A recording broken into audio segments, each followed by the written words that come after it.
Having owned the MX Keys keyboard since around the pandemic, I think now's a great time to review it and see whether it's held up to the test of time and actually whether it's held up to the hype. So let's get started.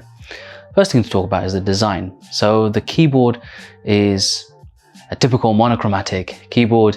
It has lighting, it's USB-C, has a very curved appeal, and it feels very solid. Having come from a traditional keyboard which was not wireless, was not premium, was less than 20 quid, actually this keyboard turned out to be feeling fairly premium. The feedback I get is that it looks very expensive, and actually it does feel quite premium as well. Sure, it's not made entirely out of metal and it can't be compared to the highest end mechanical keyboards, but for the price point, I think it feels like a very solid keyboard. And to be fair, it has held up well to the test of time. On the keyboard, you've got a mixture of Mac keys as well as Windows keys. There isn't a Windows logo on the start button, which is a little bit annoying for some people. The shortcuts and so on can be very easily customized in the Logi Options app. The key travel is pretty nice, and the overall design fits in well with any general office aesthetic and fits into any bedroom. So it doesn't stand out as a garish keyboard or curved like some other ergonomic keyboards.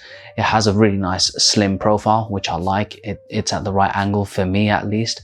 I know some users have experienced a bit of pain perhaps, and they like to have a bit of a foam pad underneath just to keep themselves comfortable when they're typing. Actually, the next thing I want to show is the sound test. So here we go.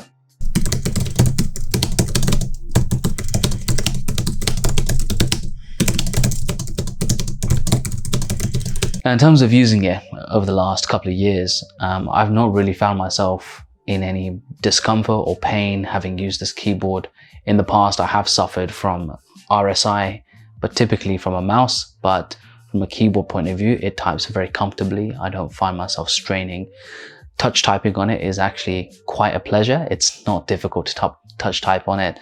The keys feel like they should be where you want them to be. The only complaint I would have is that the keypad on the right for the numerical keys needs a bit of work. I think it feels like it's a little bit too far away.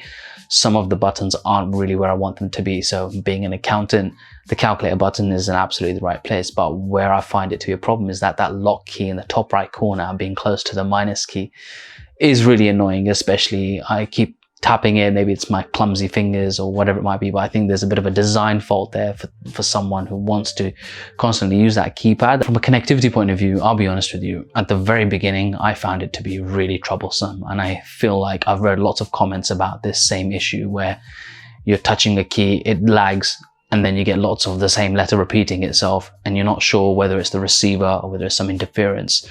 And I think there must have been some kind of update that's happened at least a couple of years ago, and I haven't had that issue since. Now, having said that, I've not really experienced that problem more recently. In the last maybe year and a half, I've not experienced that issue at all.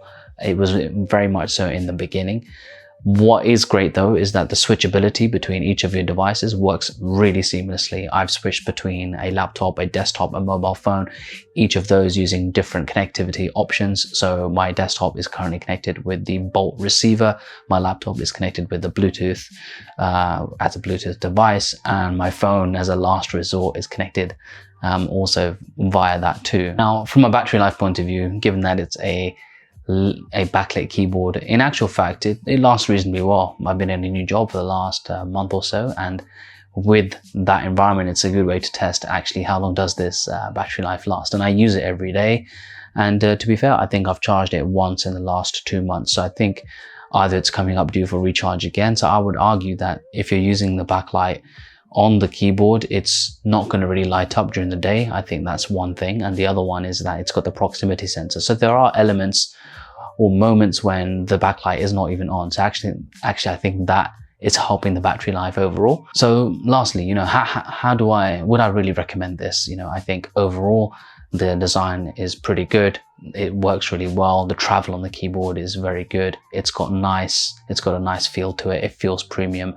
And actually, when I look at the keys, none of them have worn out, which is great. In reality, it hasn't really aged that much, if I'm being honest, and I don't feel like there's a need for me to replace it. But otherwise, I think the keyboard delivers on all fronts. I think unfortunately the price has gone up on this, and I picked it up directly from Logitech and I managed to get a discount, but it's no longer that price point anymore. And I think the newer keyboards are now paving the way, and you can find the Mac version a bit more easily, and the Mini has now come into that price bracket. So is it really worth it at today's prices? I think that depends on whether you're able to get it at retail. Probably not then if it's at retail, but if you can get it on sale or at a discount, even secondhand, it is definitely worth purchasing and considering against your other keyboard options. And if you enjoyed this video, I would really appreciate it if you gave it a thumbs up and subscribed, comment below, and I will see you in the next one.